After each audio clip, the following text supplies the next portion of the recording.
All right, welcome back to Conscious Construction, the Conscious Enneagram podcast. I'm Abby Robbins. And I'm Kimberly Culbertson. And today we're talking about type 6 in relationship. So we're starting off all these episodes with what the type does well in relationships. So Kim, what are some things that type 6 does really well in a relationship? Well, I think the first thing is easy. They're called the loyalist for a reason. So if you are in relationship with a 6, they are going to lead with that loyalty. Yeah. It is very hard once you are in with a 6 to lose relationship with that 6. You know, you have to really try at it. Yeah. Because 6s, once they've decided that you are their person, they're going to stick with you barring something catastrophic. You know, it's not the kind of friendship that can end over something tiny. Yeah. And I would even go as far as to say a 6 can't really end the relationship until they do a fair amount of work on themselves, right? There are lots of ways in which, and maybe we're dipping a little too quickly into where the 6s struggle in a relationship, but that's like my whole thing is like, I'm going to tell you where things are messed up because that's like my job and I'm an 8 and we're going to go there. We're going to come back around. Don't worry. But it can be hard for a 6 to, see the red flags in a relationship. Once they've kind of let somebody in, if red flags develop after that kind of initial period, it can be really hard for a 6 to let go unless they've done a lot of their like own internal work. Right. So if you're in a relationship with a 6, that is good for you. But it's not always good for the 6. Right? Is essentially what Abby is saying, I think. Yeah. There are other things other than that loyalty, though. One thing that I really love about 6s that I'm in a relationship with is that they hold a lot of space for a deliberative process, for like the push and pull of ideas. If you're not certain about something, you know, you have some friends where you'll go tell them, these are the things that I'm weighing, and they will just pick one and just go with it. They'll tell you, do this. They might be an 8. Or they will say, just, you know, shit or get off the pot. I'm done hearing about this, you know. But sometimes you're in a situation where you are kind of weighing something important to you and you really do want to receive input from multiple places and you want to make a decision with wisdom. And even without seeking input, you may just really be craving being in that kind of deliberative space with another person. That soundboarding feeling. Yeah, and 6s are great at that. So excellent. Mostly because they're in that space a lot. Right, they live there, so they're comfortable there. They live there.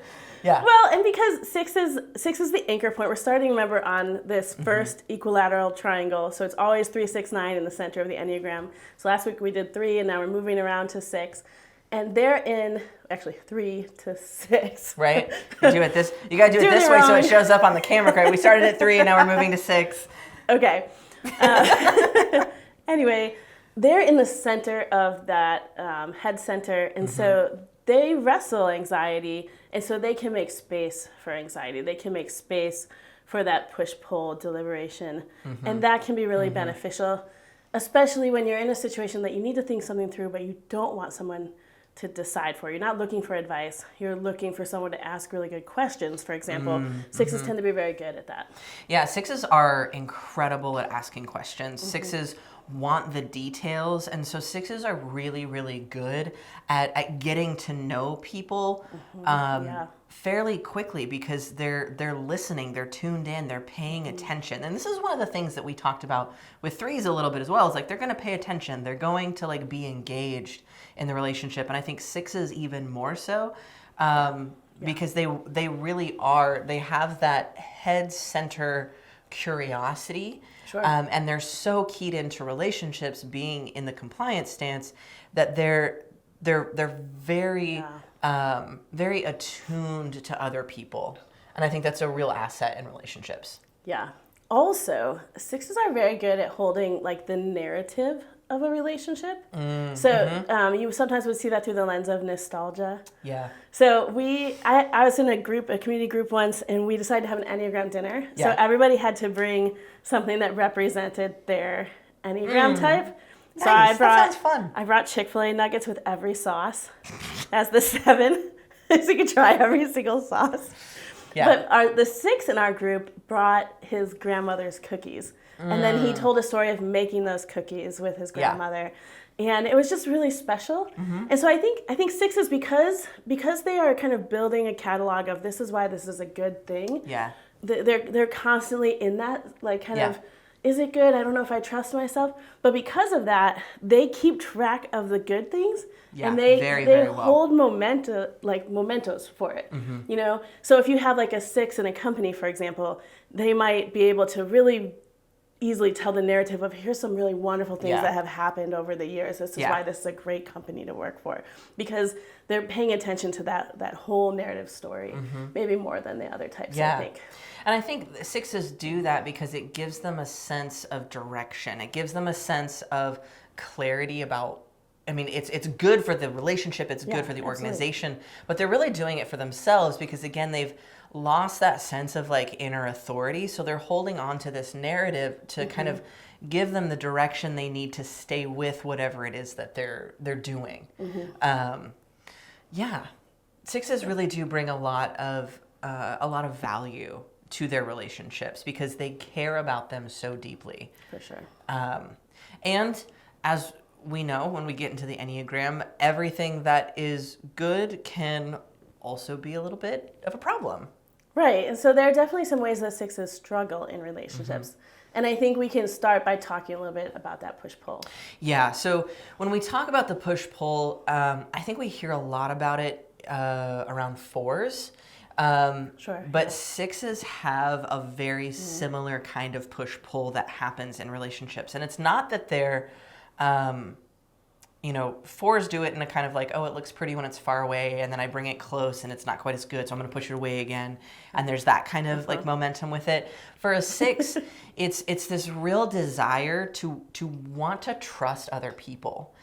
Yeah. But because they don't trust themselves, they can't really trust other people. And so, it might look good far away, and then we're going to bring it close, and then maybe it's a little too vulnerable, it's a little too dangerous. I don't trust this person, I'm going to push them away.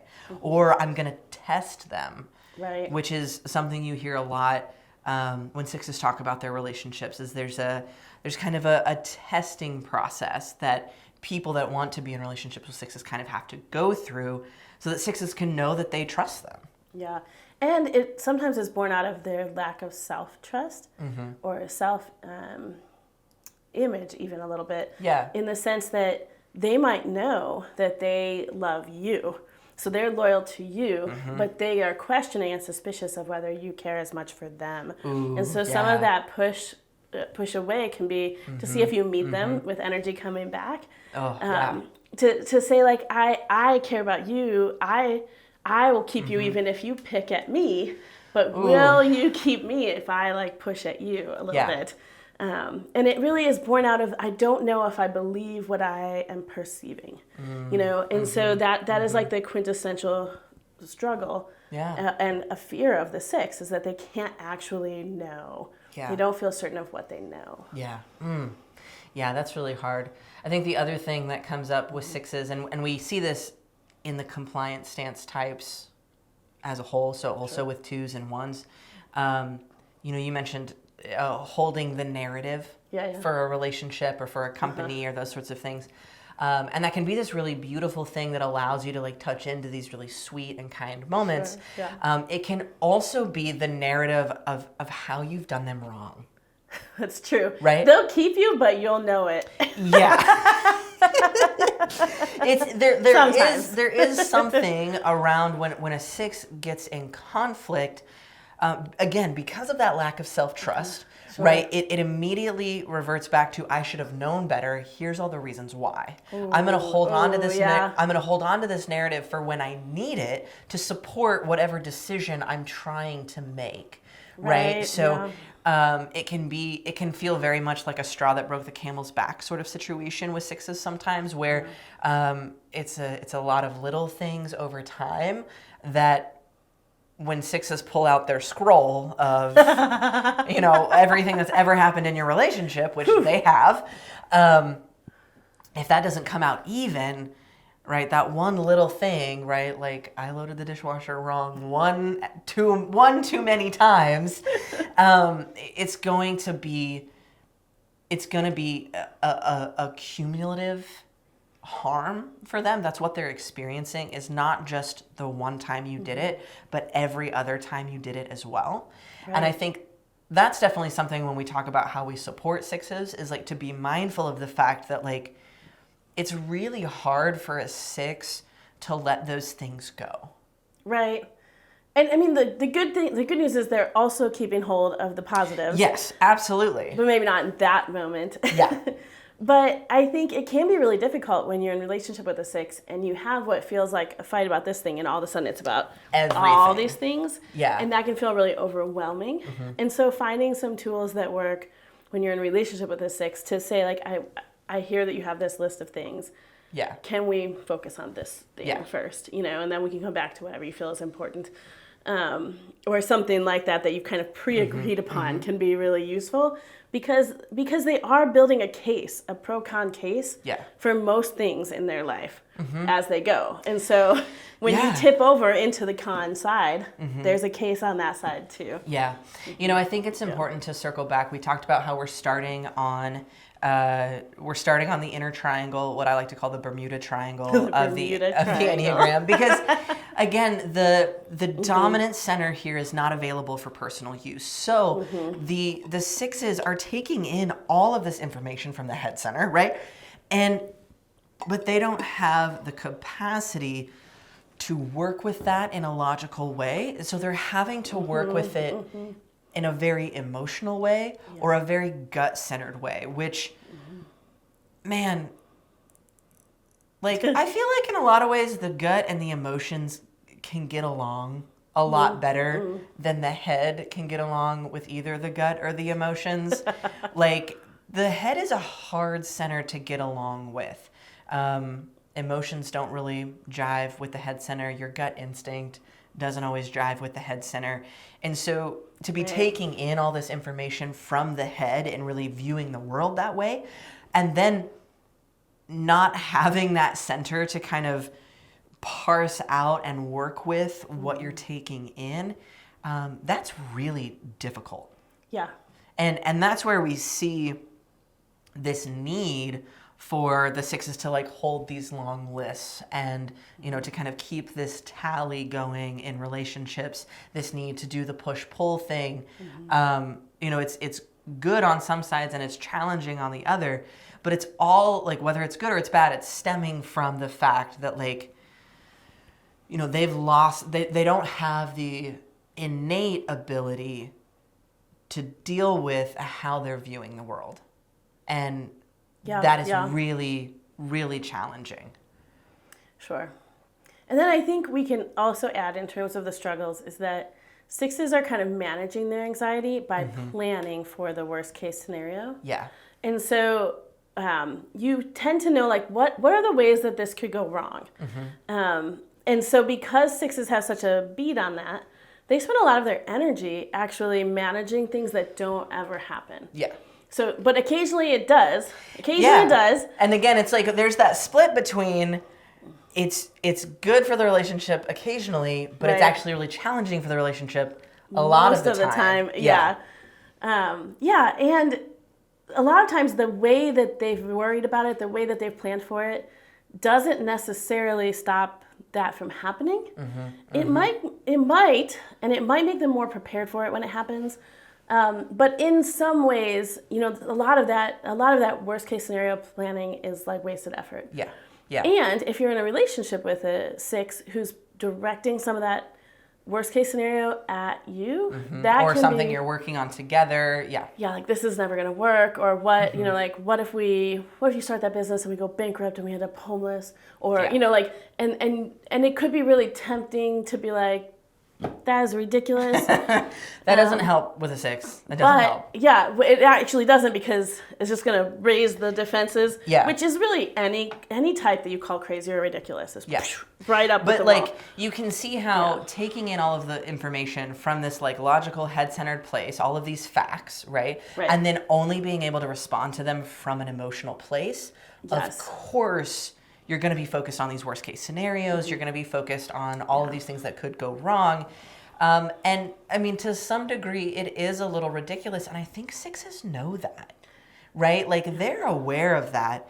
They don't need you to tell them that it's ridiculous.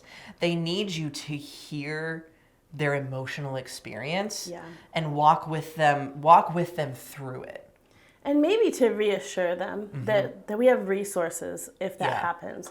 So I have a 6 wing, so I tend to dip into the worst case scenario. One of the sayings I find myself saying a lot lately is, no way that could go wrong.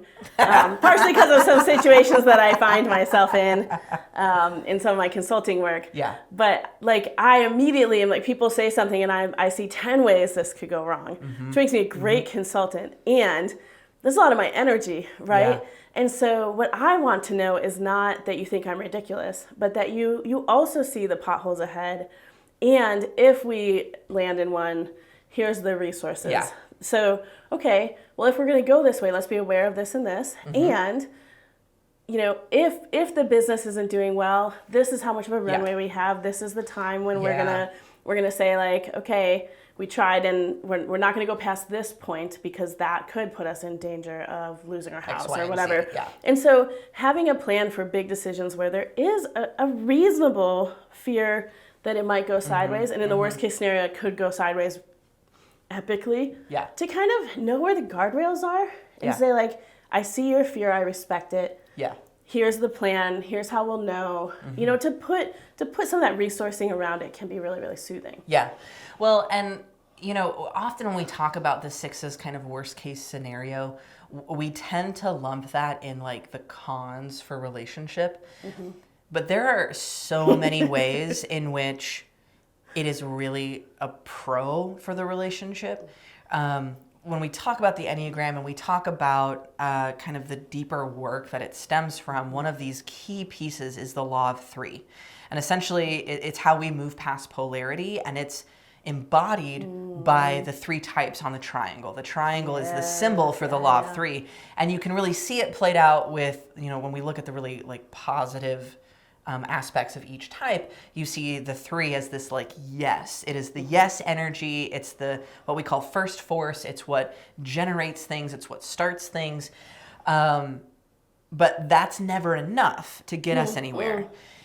Then we have 6 in the no space, right? So which when you think about a 6, often you can like, okay, that makes sense. They're the ones that are like, okay, pump the brakes. Pause. Here's all the things that could go wrong. Here's how it's going to fail, right? Which when you're really in that yes space, the no feels like deeply negative.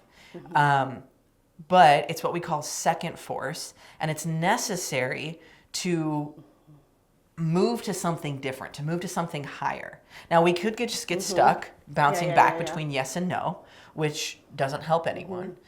But if we're able to hold both the yes and the no, which is the 6's are so good at bringing, and we allow the third force to come in, right? This 9 spot, this what we call transcend and include, bring them both together. How do we hold it with both the yes and the no? Then we can create something totally new and totally powerful and better than either side thought was possible. But we can't do that without the no. We can't do that without the energy that the 6 is bringing. And it's a lot of what you were talking about, that like they're forecasting the way things could go wrong. Yeah. And they're helping us prepare for that. They're helping us be ready for that, because so often we see a 6 and we think, oh, they're just so negative. They never, you know, they're always shooting down my ideas and they're so unsupportive and blah, blah, blah. But the reality is, especially in group settings, 6's want the plan to succeed. Right. They want the plan to succeed maybe more than anyone else. And that's why they're so insistent on this, like, and if you can meet them at their level and you can address their concerns and they're like, okay, let's go. That took a little more effort on your part. Yeah. But now they're the loyalists. They're bought in. They are bought in, and they're going to carry a lot of that energy. Yeah.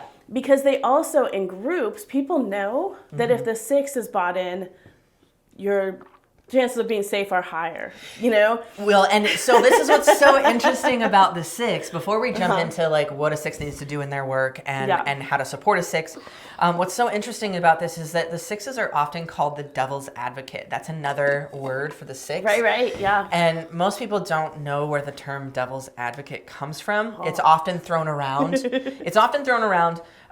When somebody's just when somebody's being an asshole, right? And they're just like being contrarian for the sheer purpose of being contrarian. But in the Catholic Church, for a saint to become a saint, like this is like a procedure. The saint has to be agreed upon by both the angel and the devil. So when they're going through the process of canonizing a new saint. I do not know this. Oh yeah, this is a whole thing. When they're going through the process of canonizing a new saint, there has to be a devil's advocate, somebody who is speaking for the devil. And if the devil's advocate agrees that, oh, this person is truly holy or whatever, then that person can become a saint. Right? So it's not until the devil's advocate is also on board that you can really get anywhere. And so that space for the 6 is so powerful when you can meet the 6 where they are and you can hear their concerns and get them bought in, then you can really go somewhere. Yeah. Just fun fact That's so interesting. I feel like I often refer to myself as the devil's advocate in situations. Now I'm like, wait, what? I'm sunshine and fun. But it's an important piece, right? Like you can't have it without... You absolutely need it. Yes. Because there are things you're not seeing. So the devil's advocate is literally going like, let's just play this out. What about this? Is there anything that we're not seeing here? Have you thought about this? Yeah. And you benefit. You're making a more intelligent decision if you take time to think. Is there things that we're not seeing? Yeah. Absolutely. So 6s in relationship, the work that they have to do. Yeah. Generally speaking, we were talking about this before we started. 6s are really, they come into relationship kind of knowing they have work to do. Right. They're very willing and very kind of already on board to do work. And I think that is maybe the place where they need to start with their work, is that not every relationship needs to be saved. Not every relationship, not every situation, not every community is necessarily worthy of their time and effort and attention. Like I mentioned, 6s have a they need a devil's advocate for themselves. Like, burn it down. That's where I come in. No, but often they need. They're so concerned about their own. Sense of inner authority that if they've made a decision to be a part of a community, to be in a relationship, to be at a job, they have a really hard time going back on that decision, right? They have a really hard time ending things. Yeah. And it comes from this belief that if their decision isn't final and lasting, that then they can't trust themselves anymore. And so I think something that's helpful for 6s is to really lean into the fact that it could have been the right thing for a time. Yes. Right? And so they can continue to build self-trust in this way that like, oh, that was the right decision for then. That was the right relationship for that time in my life. I'm in a new time. I'm in a new place. Yes. And I can trust that now I can make a new decision. And I think that's a big piece for 6s. Yeah. And also similarly that people and organizations and communities change. Yeah. So the community might have been right for that time and now it's not right for you, or vice versa. It's not always that your time has shifted. Sometimes things are shifting in the relational environment. And it's hard for the 6 to acknowledge this is no longer working for me. Yeah. This is no longer caring for me well. Yeah. Even if especially if it was at the beginning. Yeah. And so that doesn't always mean you burn it down, but being able to tune into that and go, this isn't working, and then make a conscious choice of, do I want to work towards it being better, or do I want to let it go? Yeah. You at least have that choice when you become conscious of that. Yeah. Yeah. I think another piece for 6s that can be helpful, because 6s are in that emotional realness, right?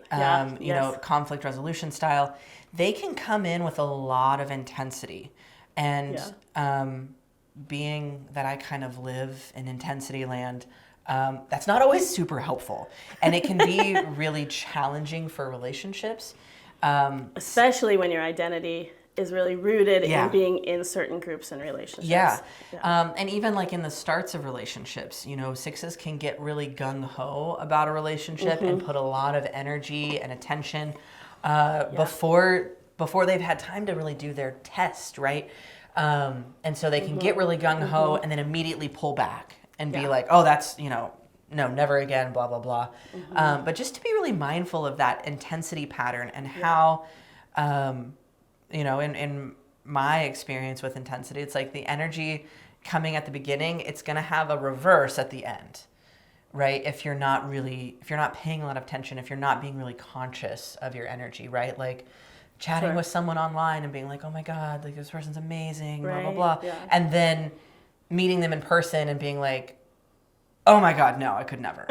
Right? Like, and I think that's a uniquely like 21st century kind of experience, but I'm sure there are lots of ways that sixes fall into similar traps, not just in relationships, like romantic relationships, but also in friendships and in definitely in the workplace. Yeah, like, oh my gosh, my boss is so amazing. It's a family. I love it so much. And then like 2 weeks in, they're like, holy crap, this is not boss is manipulating me. Yeah. Right. And so just being mindful of like the energy that sixes can bring, you know, as a six, what you can bring at the beginning and like, just not necessarily like not toning it down, but being mindful of it, because in a lot of ways that big energy can be really endearing and can help you find a place where you fit.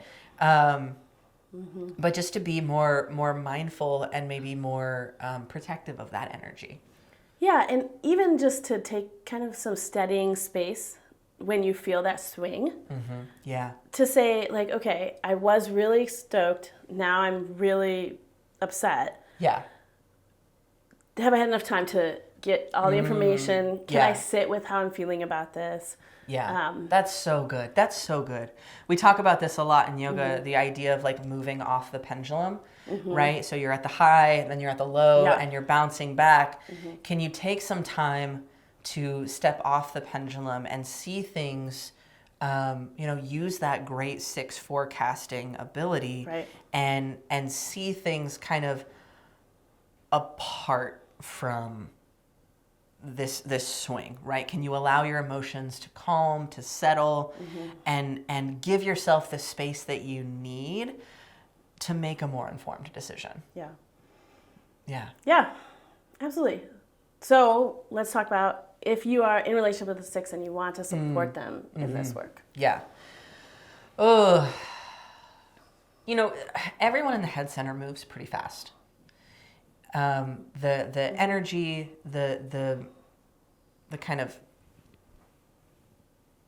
nervous system of the head center, right? We're riled up. Yeah, right. True. And so I think sixes really benefit when we can slow down and kind of be the anchor for them, right? Like if we can encourage a six to slow down, like I was saying, you getting off the pendulum, can you be the person that encourages like, hey, you don't have to make a decision right now, right? We don't, like, there's no sense of urgency. We can take a beat, right? If you can be that for a six, I think that that is so, because sixes are so attuned to other people that if you can be the calm for them, they get on board. They can tune in. Yeah, they can tune in. Like as soon as they are given kind of permission to not be so urgent about whatever it is that they're, you know, worried about. Right? Like, and this isn't to be dismissive, like what you talked about earlier. We're not being dismissive of their concerns, but just creating some space for there to be a little less urgency, a little more openness. And sixes really respond to that and can resonate with that. Yeah, I think especially if you form it as a request. Like, especially when you know this person well enough to have like a deep respect to be able to say, would you consider giving this a couple of days? Yeah. Because they're in the compliance center or stance. Yeah. They're inclined to come along with you if you ask in a way that is respectful. And that can sometimes be a pattern interrupt, because sixes, all the head center, but especially sixes, are like stuck in their head. They're in a loop often. And so if you can walk them out of the loop, that is a generosity.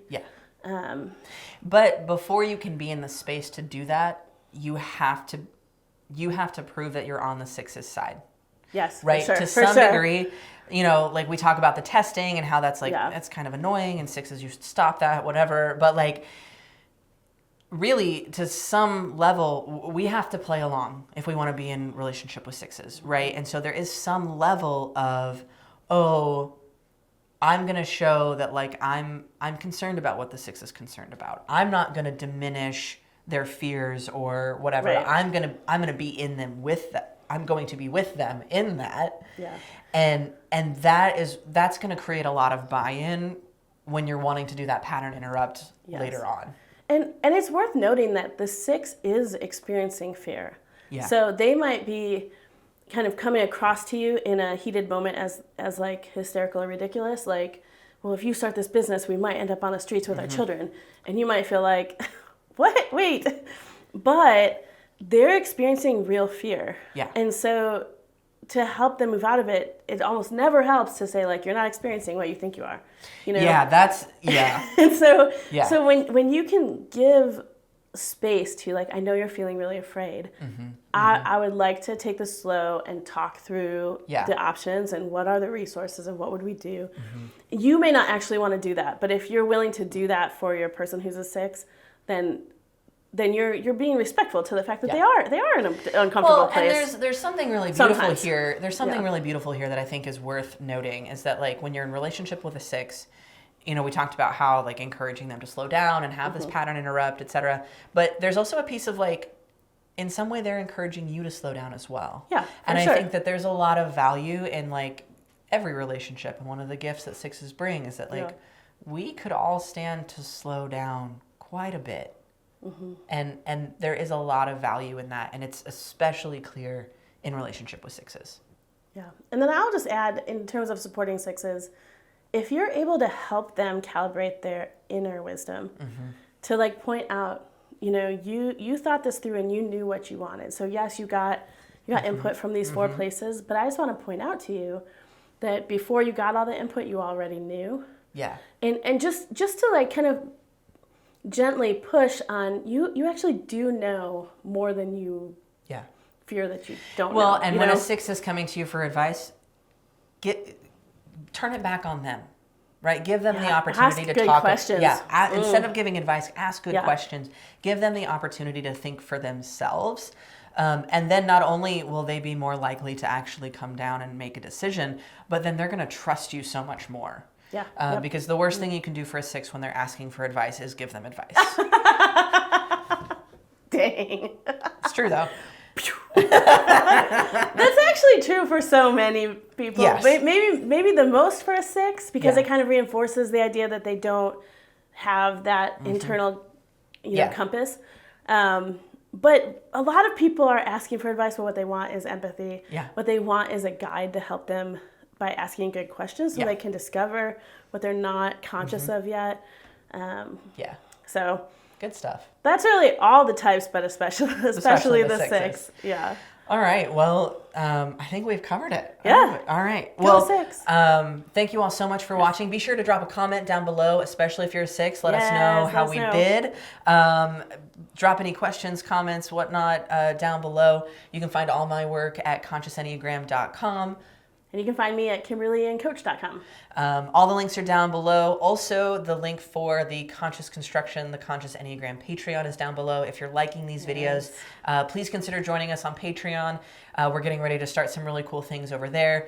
We also have a workshop coming up at the end of this season. We'll be doing an in-person one here in Austin and an online version for those of you who are out around the globe. So be sure to check out the Enneagram, the Conscious Enneagram website, sign up for our email list, become a patron, all that good stuff. Again, thank you so much for watching, and we'll see you in the next one. Cheers.